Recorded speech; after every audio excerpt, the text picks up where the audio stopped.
नमस्ते फ्रेंड्स, मैं आशा करता हूं कि आप लोग ठीक ठाक होंगे। तो चलिए आज सिंधु घाटी सभ्यता से जुड़े, सिंधु घाटी सभ्यता से बनने वाले प्रमुख प्रश्नों के बारे में जान लेते हैं, उनके उत्तरों के बारे में जान लेते हैं। ये ऐसे प्रश्न हैं जो विगत प्रतियोगी परीक्षाओं में पूछे गए हैं, चाहे वो एमपीपीएससी का हो, यूपीएससी हो, एसएससी हो, कांस्टेबल का हो। तो चलिए ठीक है, जानते हैं। सिंधु घाटी सभ्यता से प्रमुख प्रश्नों के उत्तरों को जानेंगे। यहां लिखा है अवधि। क्या लिखा है? अवधि। तो दोस्तों, सिंधु घाटी सभ्यता की यानी कि हड़प्पा सभ्यता की यानी कि भारत की पहली नगरीकृत सभ्यता की सर्वमान्य तिथि 2400 ईसा पूर्व से 2400 ईसा पूर्व से 1700 ईसा पूर्व तक है। कहां तक है? 2400 ईसा पूर्व से 1700 ईसा पूर्व तक। तो 2400 ईसा पूर्व से 1700 ईसा पूर्व तक किसकी अवधि है? सिंधु घाटी सभ्यता की, यानी कि हड़प्पा सभ्यता की। तो ठीक है, अब देख लेते हैं विस्तृत साम्राज्य की जुड़वा राजधानी कौन है भाई? तो पिग्गट ने, पिग्गट एक इतिहासकार है। कौन? पिग्गट। पिग्गट पिग्गट ने मोहनजोदड़ो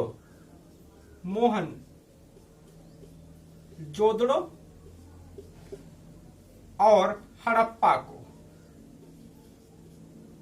तो इतिहासकार पिग्गट ने मोहनजोदड़ो और हड़प्पा इन दो नगरों को विस्तृत साम्राज्य की जुड़वा राजधानी कहा है।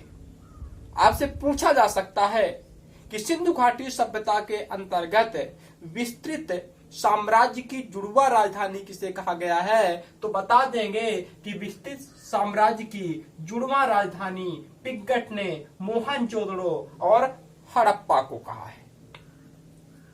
इसके बाद देख लेते हैं विशाल स्नानागार और दाह संस्कार, यानी कि विशाल स्नानागार और दाह संस्कार के साक्ष्य कहां से प्राप्त हुए हैं? तो बता दें कि मोहनजोदड़ो से प्राप्त हुए हैं। कहां से प्राप्त हुए हैं?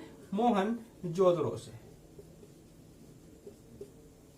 आपसे पूछा जा सकता है कि विशाल स्नानागार और दाह संस्कार के साक्ष्य कहां से प्राप्त हुए हैं? तो बता देंगे कि विशाल स्नानागार, जो कि सिंधु घाटी सभ्यता के अंतर्गत सबसे बड़ी इमारत थी, और दाह संस्कार के साक्ष्य मोहनजोदड़ो से प्राप्त हुए हैं। इसके बाद देख लेंगे सिंधु घाटी सभ्यता का शासक वर्ग कौन था? तो बता देंगे भाई, यहां का शासक व्यापारी वर्ग था। कौन था? व्यापारी वर्ग। ठीक, यानी कि सिंधु घाटी सभ्यता का शासक कौन था? सिंधु घाटी सभ्यता के शासन का संचालन कौन करता था? तो बताएंगे कि व्यापारी वर्ग। इसके बाद क्या सिंधु घाटी सभ्यता संध्याकालीन समाज में अंधविश्वास का प्रचलन था? लोग अंधविश्वास से ग्रसित थे? तो जी हां, सिंधु घाटी सभ्यता के समाज में अंधविश्वास का प्रचलन था। यहां के लोग जादू, टोना,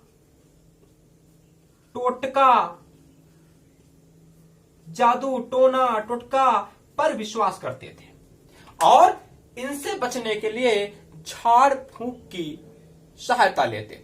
तो ठीक है, हम बता देंगे कि सिंधु घाटी सभ्यता में जादू, टोना, टोटका जैसे अंधविश्वास विद्यमान थे, और इनसे बचने के लिए लोग झाड़ फूंक की सहायता लेते थे।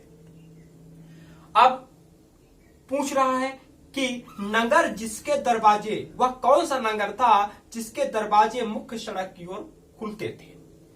यानी कि सिंधु घाटी सभ्यता के अंतर्गत ऐसा कौन सा नगर था जिसके दरवाजे मुख्य सड़क की ओर खुलते थे? दरवाजे और खिड़कियां मुख्य सड़क की ओर खुलते थे। दोस्तों, हमने अपनी पिछली क्लास में पूरा का पूरा सिंधु घाटी सभ्यता पढ़ाया है, जिसमें हमने स्पष्ट किया था कि सिंधु घाटी सभ्यता के लगभग सभी नगरों के दरवाजे और खिड़कियां मुख्य सड़क की ओर न खुल करके पीछे की ओर खुलते थे। किंतु एक शहर अपवाद है जिसका नाम है लोथल। लोथल सिंधु घाटी सभ्यता का एक ऐसा नगर था जिसके घरों के दरवाजे और खिड़कियां मुख्य सड़क की ओर खुला करती थी। तो ठीक है, हमने देख लिया लोथल। अब आगे जानेंगे कि नगर, वह नगर जिसके दोनों भाग दुर्ग से घिरे थे। पूछा जा सकता है कि सिंधु घाटी सभ्यता का ऐसा कौन सा नगर था जिसके दोनों भाग, चाहे वो पश्चिमी भाग हो या पूर्वी भाग, दोनों दुर्ग से घिरे थे। तो बता देंगे कालीबंगा।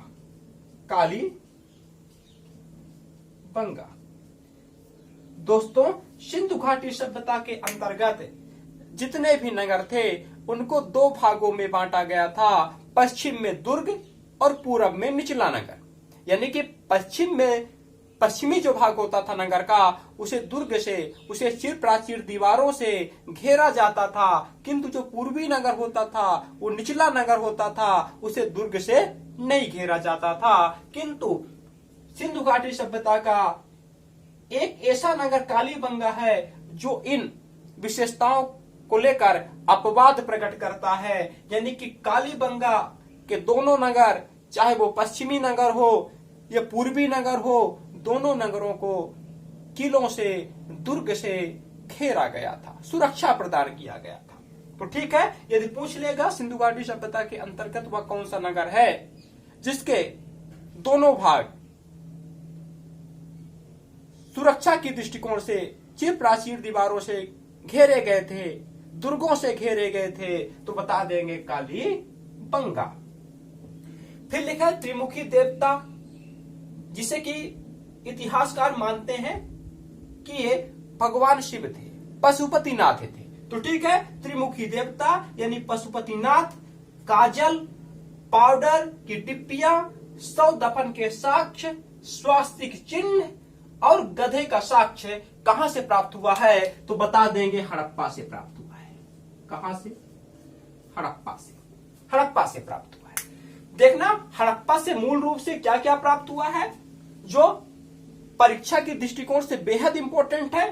पहला है त्रिमुखी देवता यानी कि पशुपतिनाथ, दूसरा है काजल पाउडर की डिब्बियां यानी कि स्त्रियों की प्रसाधन सामग्रियां, फिर है सब दफन के साक्ष्य और है स्वास्तिक चिन्ह, जिससे अनुमान लगाया जा सकता है इस स्वास्तिक चिन्ह से कि सिंधु घाटी सभ्यता के लोग सूर्य उपासक भी रहे होंगे, यानी कि सूर्य की पूजा भी करते रहे होंगे। और गधे का साक्ष्य कहां से प्राप्त हुआ है? तो बता दें कि हड़प्पा से प्राप्त हुआ है।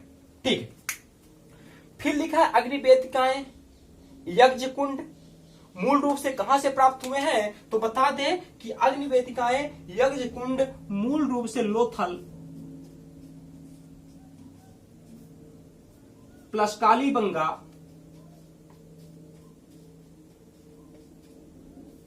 प्लस चन्हुदड़ो।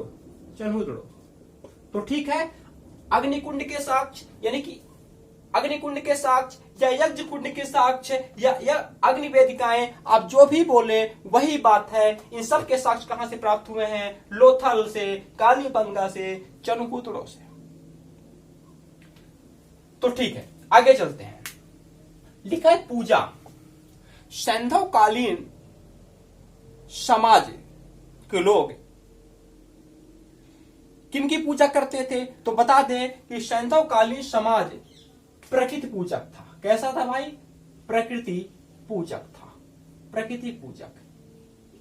और यही कारण है कि सिंधु घाटी सभ्यता में हमें वृक्षों की, जल की, भूमि की पूजा के साक्ष्य मिलते हैं। जैसा कि सिंधु घाटी सभ्यता के लोगों ने पृथ्वी को उर्वरता की देवी मानकर उसकी पूजा की थी। जल की पूजा करते थे क्योंकि हमें यहाँ के सभी नगरों से लगभग कुएं और विशाला स्नानागार जो कि मोहनजोदड़ो में है से जल के होने के साक्ष्य प्राप्त होते हैं। यानी कि यहाँ के लोग जल को पवित्र मानकर जल की भी पूजा करते रहे होंगे। हड़प्पा से प्राप्त एक मोहर में चित्रांकन किया गया है कि एक व्यक्ति झुककर एक पेड़ को जल चढ़ा रहा होता है। इससे स्पष्ट है कि सैंधववासी वृक्ष पूजक भी थे, वृक्ष की भी पूजा करते थे। तो ठीक है, बता देंगे सैंधववासी मूल रूप से प्रकृति पूजक थे। विश्वास किस पर करते थे, बता देंगे विश्वास करते थे पारलौकिक शक्तियों पर, पारलौकिक